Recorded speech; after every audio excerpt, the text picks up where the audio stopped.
You hit it. It's no longer volume, it's conversion. You used to be able to say you had 1,000 leads. We don't care about that anymore. Now we have 200 very well qualified leads, and that's going to help drive that process. AI isn't the future, it's now. And whether you're in HR, sales, operations, or leadership, the choices you make today will determine whether you thrive or get left behind. Welcome to AI, Voice or Victim. I'm Greg Boone, Marketing Executive and AI Serious. And I'm Erica Rooney, author, speaker, and gender equality advocate, and I'm AI Curious. And we are here to cut through the noise and show you how to leverage AI in your career, your business, and your brand. In every episode, we will break down real-world use cases and give you AI-driven strategies that you can apply immediately. Ready to stay ahead of the curve? Let's jump in.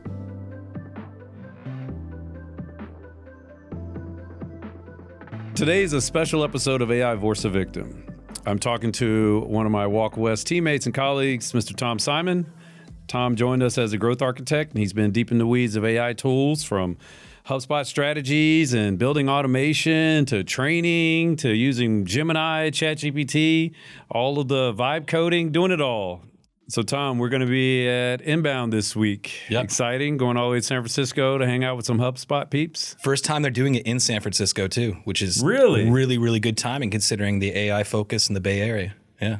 Historically, has it been in Boston? Boston, yeah. Okay. Yep. Makes a lot of sense. Actually, on the tail end of that, I got to fly from San Francisco to Boston for a different AI event at MIT. I wish they could have just done it in Boston. They did you dirty, yeah. So, Tom, before we get into this, first of all, what the hell is a growth architect? That's a great How did you come up with that title? Well, it was a conversation amongst my other colleague here, Greg Boone. A conversation. I think it's applicable, though. I think today you have growth marketer kind of lost a little bit of its measure. Growth architects, we're focused on everything from helping use AI as automation tools to help grow, scale your marketing, your sales, your customer engagement.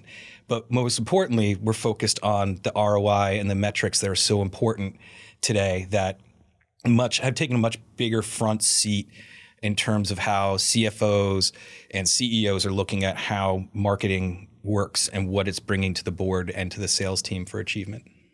That's awesome. I mean, before we move forward, I think we have to get a little bit of background on Oh, sure, we can do yourself, that. Yeah, right? yeah. How you got here, how you come to this place, right? You've had a very unique career, right? Yep. You co-founded Source 3 that was acquired by Meta. Yep. Right? Yep. So that's pretty exciting. You were on Shark Tank with something called Zookie's Cookies. That's right. Which I just really like to say a lot. It was a bacon home dog treat company, just as you do right after a tech acquisition. Yep. That makes a lot of sense. Yep. That tracks. Thank you. Appreciate it. Yep.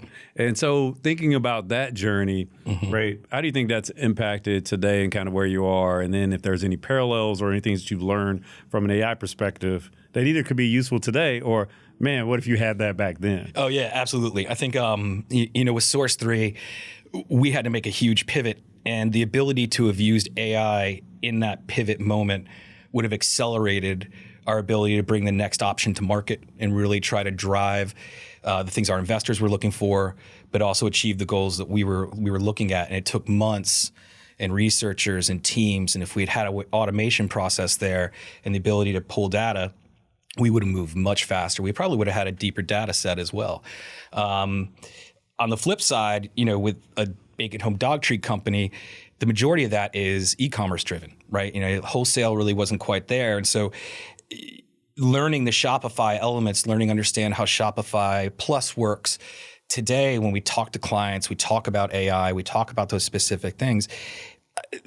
There's so much integration now with Shopify and AI that would help accelerate growth in that market. I mean, their CEO has effectively come out and said, we're using AI internally. And so that would have helped us from an audience acquisition cost and just from a general growth standard, because e-commerce growth is hard, and especially in a very, very busy spot like dog treats. So having that advantage would have really, I think, helped us grow faster and scale better. Yeah. Yeah, I think that makes a lot of sense. I mean, it's even more challenging today in the age of AI from an AI search perspective, from, as you mentioned, Toby, CEO at Shopify, announced and leaked his own email back in April. And he's pushing people. And I always tell folks it's a little bit more to the story than just about productivity. I think what he recognized was some of the challenges that his organization and company and his whole business model was going to face, right? If these large language models or even Google search starts to move more into owning that customer journey from search to research, right down through even through a transaction. So it is very, very challenging. I would imagine that at Source 3, you probably would have had an opportunity to pivot faster. You think because of AI, you could have tried some things out? And I mean, we had to make a hard shift from 3D content to 2D and also music content. And to try to fill that gap and the void that we just weren't able to do in the first shot. To spin all that up, to readdress your model, that takes time. If you can use AI tools as a team to help incorporate that, the research, the development of just simple code processes to start that going, you accelerate that timeline so much. We were able to get to the finish line, but it certainly would have been an easier finish line to get to, and a shorter finish line to get to if we'd had that opportunity to deploy AI the way we needed to. Yeah, I mean, that's probably one of the more challenging things that I see when I talk to founders, when I talk to companies of all sizes, but this kind of reality of trying to understand when to iterate, when to pivot, when to double down, and the costs, right? Sometimes the cost becomes so much more of the challenge to change, right? And so it's not just technical debt, there's real debt. And folks are like, hey, how are we going to throw, good money after bad money? And I do think you have now an opportunity where folks can, like you said, we can use these tools to figure out, hey, is this tracking the right direction? Is there a better path? Could we prototype differently? Right. And so I do think that if people understand that more, right, a lot of folks focus on the great things that you can do with AI. We here at Walk West try to understand both what are some of the challenges. I would say the lead flow crisis is a big thing I talk about. Absolutely. And I say it's a part of, we're going to be challenged to generate more leads because of what AI is doing to us or because of what business models have had to change. But then on the other side, we have the productivity crisis, right? Where I think that AI will help us. And when I define productivity crisis, it's, 50% of our work week is consumed with searching for things to do our job, copying and pasting and reformatting data. Right. And so I think that there is opportunity and I think that there's challenges that folks need to understand and work through. But we want to talk a little bit about HubSpot and Inbound and what are the expectations? What are you excited about? What do you think you're going to see there? I think HubSpot has always leaned in heavy on their different hubs and growing, their product. And AI is now the forefront of it. I mean, every executive on LinkedIn, that's all they're talking about. They've already launched stuff for Claude, also ChatGPT, but really internally, they've utilized, I think, a lot of their experience and listened to a lot of their customers and understand how AI can help enable that platform and drive it further and better for them in terms of engagement with whether it's customer service, whether it's lead generation. There are various factors now that come into play that their Breeze application is going to deploy. And they've already done some pretty great stuff. And I think what we're going to find out here is that that's just the tip of the iceberg. There's a whole new wave of stuff coming. And that's going to be a really exciting dynamic, I think, to that entire event. 100%. They've invested significantly. You and I both are avid listeners to Marketing Against the Grain. Shout out to Kip and Kieran. Amazing show where they're showcasing to folks not just about how HubSpot, can be beneficial to them, but they're really embracing this idea that marketing, as an industry has radically changed and leveraging AI, whether it be ChatGPT or some of these products like this morning. I was listening to an episode talking about Lovable, right, with their head of growth. There's just a lot of different opportunities, but again, there's a lot of challenges. And if you can't recognize and understand the differences of how the world works today versus how it worked just 18 months ago, that is going to be its own set of challenges that, change management that'll be necessary. As it relates to HubSpot, they've invested significantly on their own intelligence in this Breeze AI. Can you tell us a little bit more about what Breeze AI is or how they're they're using it or expecting us to use it? So, I mean, Breeze AI to start now between enrichment data, before you just have to do all your company research and find all that information. Now, Breeze AI will go out and fill those categories for you. They will find additional information on your contacts, the kinds of things that are helpful, especially too down the road. You want to know what kind of industries you're performing well in, and options like that. The other big thing for me as a marketer has been the content generation aspect. Not only standalone has Breeze AI helped enable landing page development, case study development, but they have a product called Remix, which utilizes one source and creates a variety of other sources, images, scripts for podcasts, ads. So they have really leaned into this idea that, content generation can be done in so many other ways than the traditional aspects of how we used to follow that process.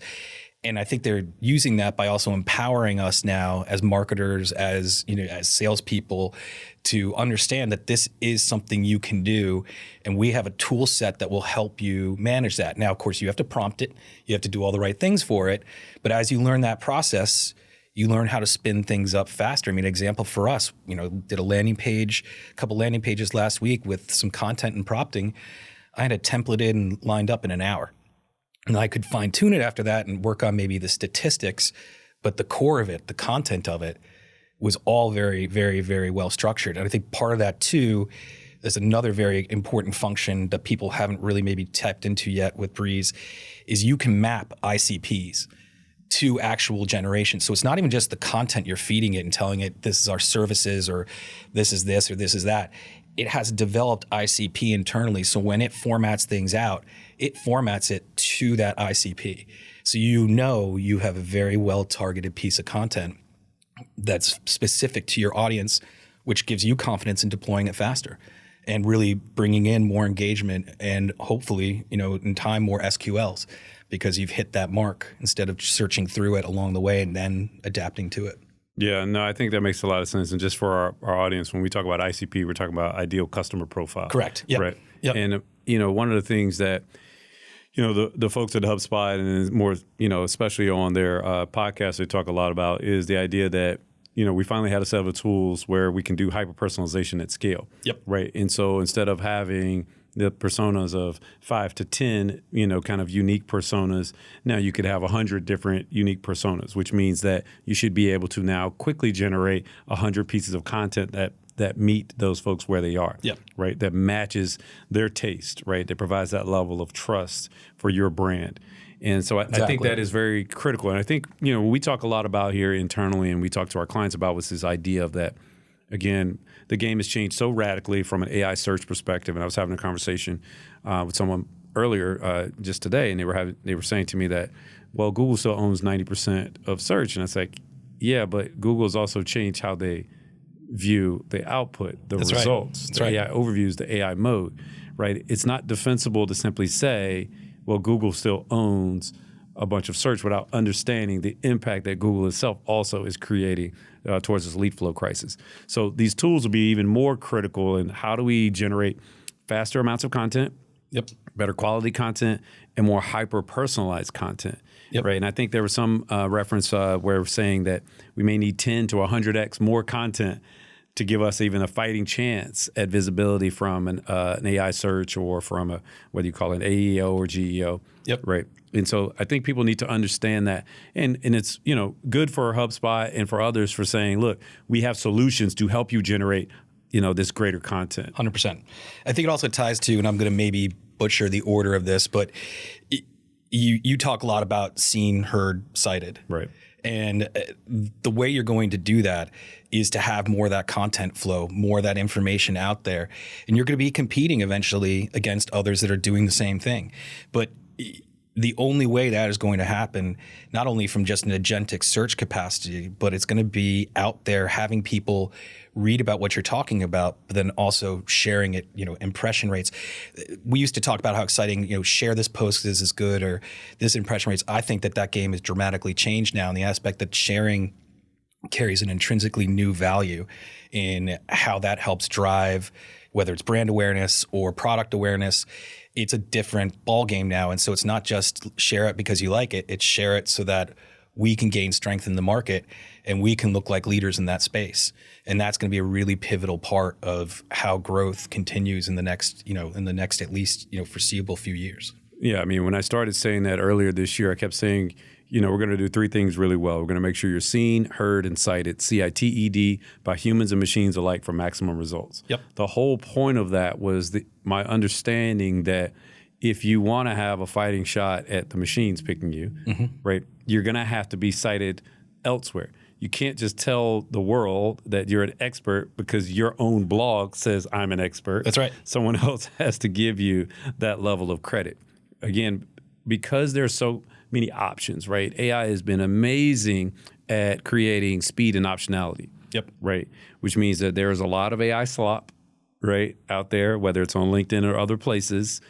LinkedIn, X, there's tons of AI slop out there, but I actually applaud some of these folks for at least trying. Yeah, absolutely. Right? I watch a lot of people on LinkedIn and other kind of social feeds just twisting themselves into pretzels talking about the idea of how radically SEO has changed, how challenging it is to be an AI search. And it's like, okay, you can talk about it all day. Yep. What are you doing about it? Yeah. Right. And so for us, same reason why we're here, we're talking about podcasts. It's all about personality-led growth. Yep. Right. We're going to inbound and be a part of a community-led growth. Right. There has to be different avenues and I would say there's traditional marketing tactics that you can take to be seen, heard, and cited, but simply trying to play and reimagine what SEO is, I don't think that's a winning game. Agreed. 100% agreed. Yep. So let's move along here a little bit. Outside of HubSpot, what other AI tools are you using? I mean, I think, it's funny. HubSpot not only hypes up their own stuff, but they hype up the integration of so many different, complex tools that are out there and really embrace that. Claude has been something consistently that I've started to lean into more recently, whether it's being able to generate MCPs to talk to different platforms, or I think for HubSpot in particular, that integration with Claude makes it now snap easy to pull data from inside, whether it's customer data or how it relates to deal flows, all those other things. And I think things we've talked about this, that you're in a boardroom, it used to be a slide that was made 6 days before, but the world changed in 6 days. And so you can now pull real time and say, well, yeah, 6 days ago it might look like this, but today it looks like this. And Claude has kind of helped enable that process. In terms of Gemini's work as well for me, Gemini has been a very good content source. I've really kind of found that to be my preferable spot for content. ChatGPT falls in the same. There's just, it's funny. We do all these explorations of these different tools. And I think that's maybe the exciting part is in 2 weeks, I'm going to tell you there's another one. Right. There's something else that, Midway, for example, these kinds of other things that are out there. They're going to be great tools that I think we're going to learn over time, have more intrinsic value. Yeah. Yeah. I think, to that point, there's going to continue to be more tools, right? Yep. Again, going back to the whole speed and optionality. Yep. Right. What I try to tell folks all the time is look, there's a couple of things that you need to understand that are fundamental. Natural language processing, prompt engineering. How do you communicate to the machine? Right. I always describe it as it's a new form of typing. It does not matter which tool. The reality is you're going to have to learn how to prompt engineer or talk to the machine the right way. Right. And so to your point, there's HubSpot, there's some of these kind of foundational tools, but then there's the things that sit at the app layer that sit on top of these tools, the Lovables and Base 44 for vibe coding, for example, GenSpark and Gamma for Dex and for even more things. But then I always tell folks, I'm like, a lot of these AI tools, especially the foundational models or the early kind of app layers of kind of new entrants, all netting down within 5% of the same level of capabilities. Yep. Right. They're all they're all racing towards AGI, which is a whole different topic. But I do think that what we'll start to see is a rapid consolidation of the feature set. Correct. Not necessarily the tools, because the barrier to entry to create software is so low now, and the time to competition is nearing zero.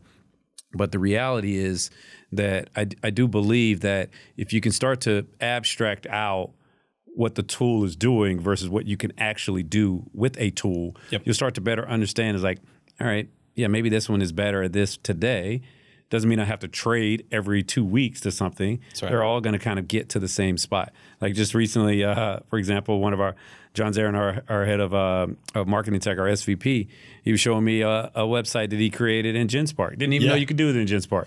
I would have assumed it was in Lovable, but. Yep, and that's a great example of how you're talking about how platforms are now incorporating more and more things inside of them. And GenSpark dropped a developer one. And that developer one, between whether it's app generation or just website generation, is phenomenal.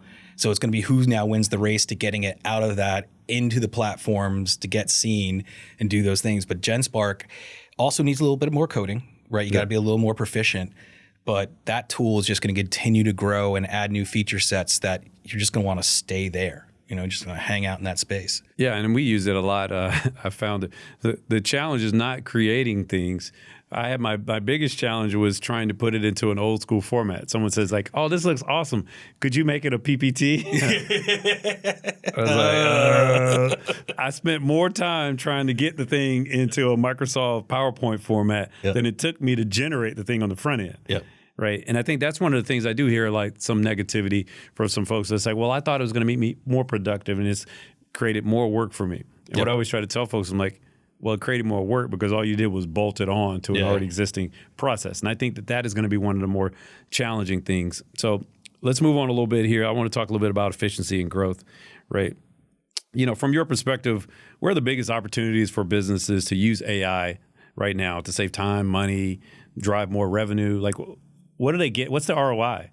So I think what you're seeing is you're seeing a lot of team adoption, but not enough team semblance of how to use it, right?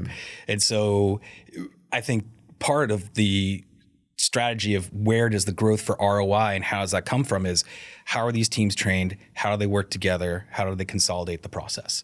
The ROI, I mean, even just from a growth side of things as an example, if your marketing teams can generate more specific content to individual sales, potential prospects, you're narrowing that margin that we used to paint a wide brush against and push harder and faster.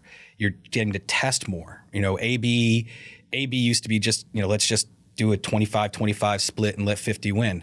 Now it's way more complex, but not complex to make. You can look at how you hyper-personalize content inside of it. How does this look or feel?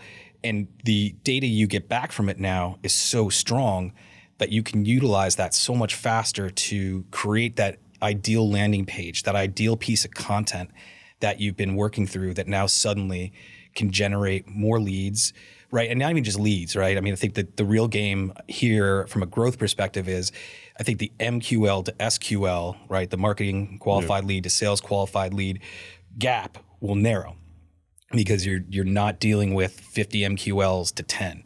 You're going to be going from 25 to 10. And, marketing qualified leads take time to nurture. You're going to kind of bypass that process so much faster.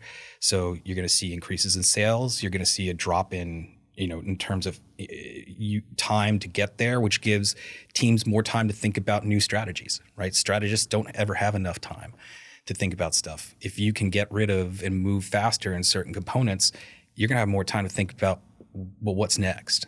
How do I scale this faster? How do I move this faster? And that will give you that advantage back. Yeah, and I talk to folks all the time about, some of those historical kind of vanity metrics. I appreciated earlier when you jumped straight to SQLs. Yeah. Right? Because I sit in a lot of these rooms and executives do not care about an MQL. Right. And that was pre-AI that they didn't care. Now you throw in AI and, who's owning that overall customer journey? When do they actually come to your site? A lot of times it's going to be more so to transact than it is to be informed or anything like that. Right. I think that's going to be one of the more challenging things is attribution. Right. Explaining, and which will also force a different behavior on marketers, or as I say, I don't say marketing a lot, I say growth. Right. Those folks are going to have to come up with different strategies because if you're measuring yourself against a KPI that no longer exists. That's right. Right. That's a good way to get fired. Yeah.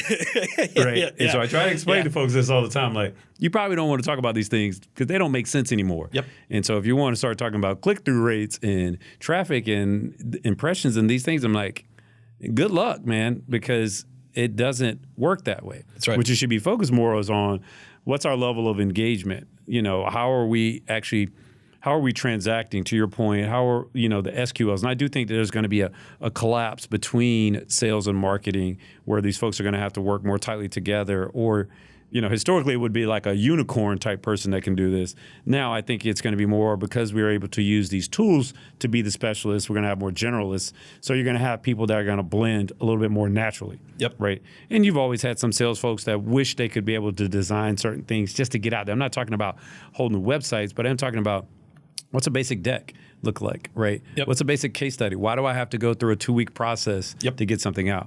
And I think that, ultimately, like HubSpot and some of these other tools are out there. Again, it's about speed and optionality, right? I will need to be able to have a one-to-one relationship with every persona that I can imagine. I could see a world in which these landing pages and websites become these living organisms that spin up quickly based on, to your point, there's this data flywheel that happens, right? And so you and I are having a conversation, our AI tracks this, like, oh man, this is a great topic. We need to spin out a landing page right now without necessarily having a human in the loop. We're not there yet, but I got to imagine that people are working on those levels of systems. We're headed that way. I mean, you hit it. It's no longer volume, it's conversion. You used to be able to say you had 1,000 leads. We don't care about that anymore. Now we have 200 very well qualified leads, and that's going to help drive that process. Yeah. And that's the faster I think that as marketers or growth architects or growth teams can get to that reality and start to educate the internal. I mean, I want to be helpful, but at the same time, I wish I could be a fly on the wall in some of these conversations, explaining to your board or your executive team, everything that we've tracked for the last 20 years that I said mattered, no longer matters. Bye. Right. And being able to say that, but I do want to put some of the pressure on the executives out there. You're going to have to lean in and understand that this is very challenging and has changed significantly, right? And it's no fault to the marketers. The world has changed in the last 24 months and more radically within the last 18 months, right? The analogy I always use now is that the ocean that was Google that we all fished in is dried up. What ponds are you going to fish in? So when I'm looking on LinkedIn, when I'm looking on X, and I'm looking on, doing my own deep research, right? I keep asking, like, all right, you guys are all talking about the problem. What are the solutions? That's right. Right. And so it's my hope that as we spend time at Inbound, that we get more solutions or more people talking about the conversation, because I'm way past the problem. Right. Exactly. Right. I knew this would be a problem over a year ago. I've been waiting for some folks to catch up, and I'm not saying I'm some visionary, but it just made logical sense. May of 2024, Google started experimenting and rolling these AI overviews out significantly, especially in the US. All right. So, a lot of our clients, and even internally earlier this year, there was a lot of people I would describe as AI anxious. And when I first joined, I came back and joined the board, and I remember talking to the team. I said, you guys need to be at least AI curious, because I'm AI serious. And I literally trademarked AI serious. I was trying to make a point, right? And I think our team has come along pretty quickly. Right. We always say we're going to do 3 things. We're going to make it personal. We're going to make it fun. We're going to make it safe.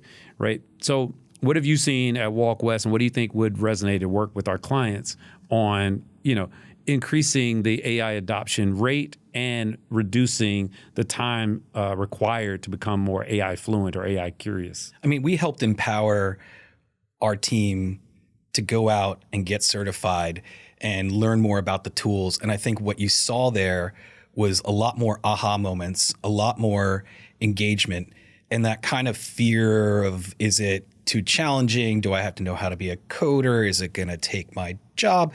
All these elements start to disappear because we help push for them to really go out and do it and do the thing. And you don't see a lot of companies doing that. I think I said before, it's like, General Assembly puts out a quote this week about how there's massive adoption rate, but no training.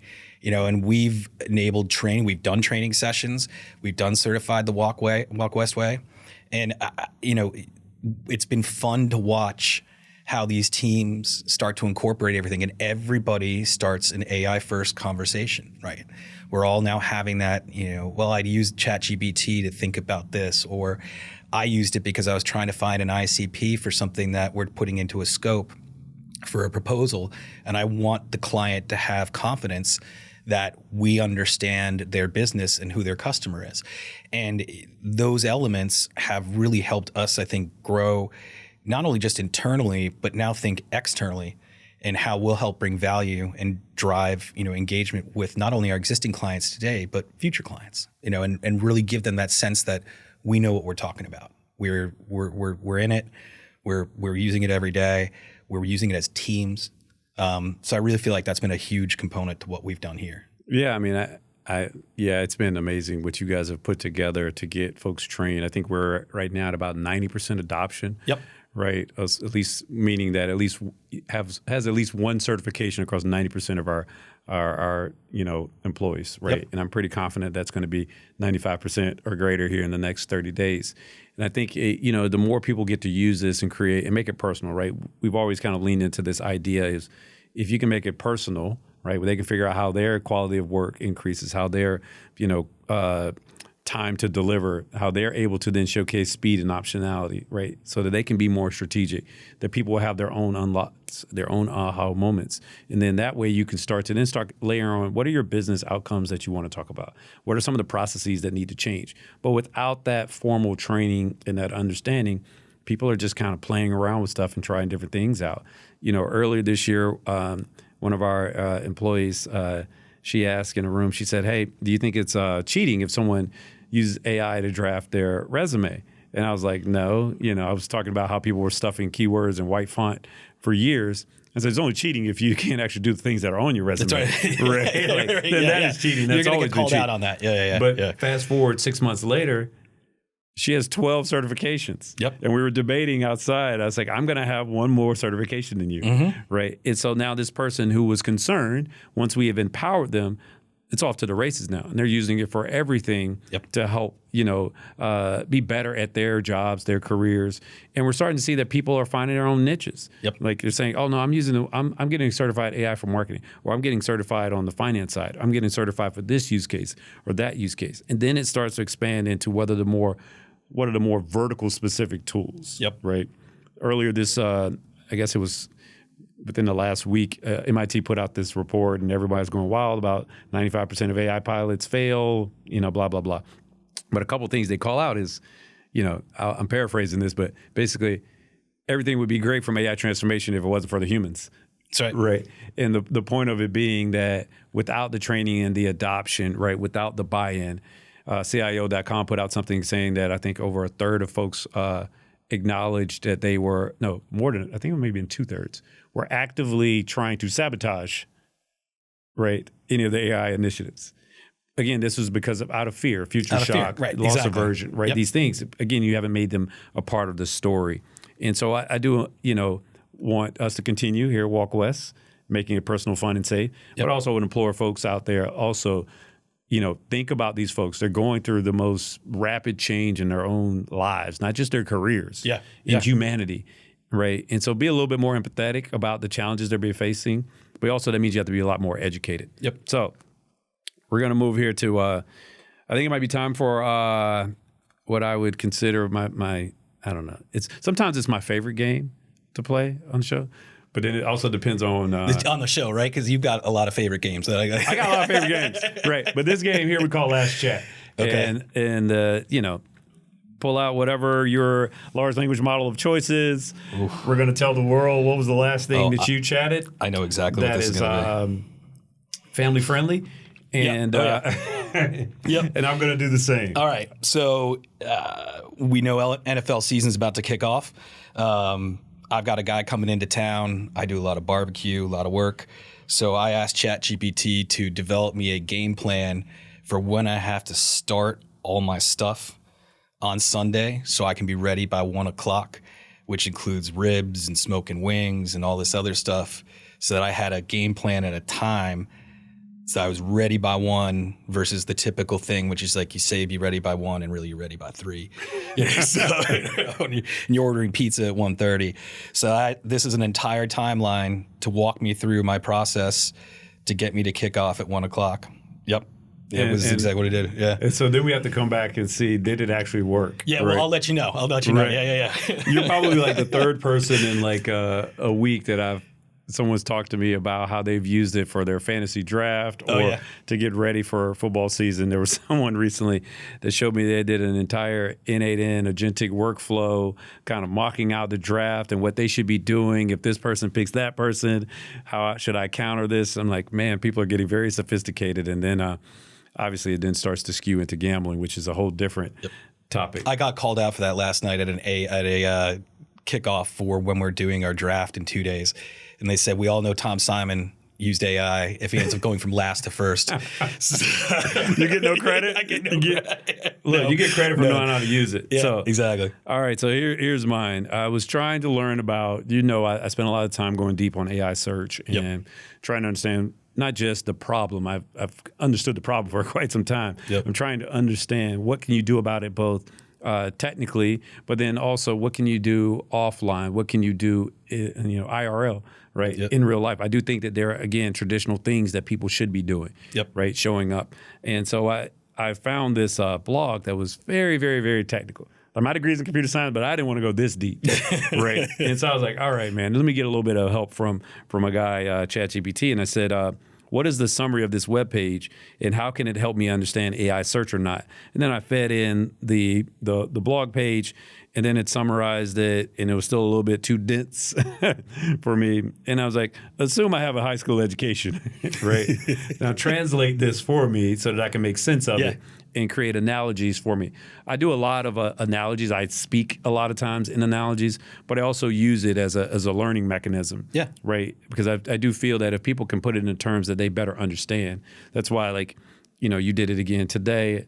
90% of our guests talk about recipes and food. Right? Because it is something that we can all kind of center around. Right? We can all kind of conceptualize. Right? And we've all looked in that refrigerator and had this, do I DoorDash or make something out of this random set of, just pull it all out and be like, I got a tub of leftover guacamole. That's fine. It's all right. That's all right. Rotisserie chicken. What am I going to make? Right?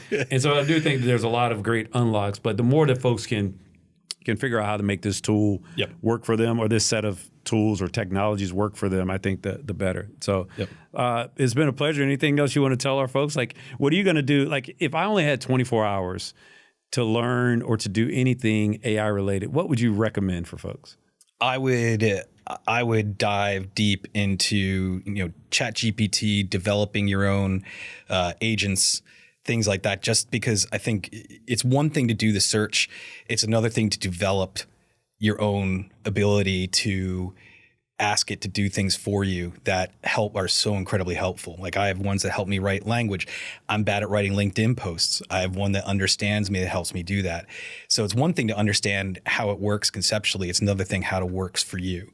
So if you spend 24 hours understanding the core of it and then making it go to work for you, and Kieran does this and talks about the 9 different tools he has to help him run, that to me, you're building now an ecosystem, but also you're building AI for you as an advantage, as a tool, and not just as a search mechanism. And I think that's a really important aspect of how you're going to learn and adopt that process. Yeah, no, I think that was great feedback. I hear folks all the time. I think I almost have an allergic reaction now when people say, oh, you can tell when someone used ChatGPT to write an email. I'm like, what are you talking about? I use it for so many other things. I have a virtual board. I have to your point, I have one that creates recipes for drinks. Right. I call it my bar pretender. Right. There are just different things you can customize and create these agents to help you in your everyday life. And you run these things through and you start to learn. And the more you play around, I make songs, I make videos, right? But when you start to have these aha moments, you start to envision, as humans, we have our own hallucinations, right? It's called dreams, right? What do I dream about? What do I want to be able to create? What do I wish I could create? So it's been awesome. I appreciate the time today, Tom. Absolutely. Thank you for having me on. Let's knock it out at HubSpot. We're going to have a blast. It's going to be great. Yeah, all right. For sure. Thanks, bud. Cool.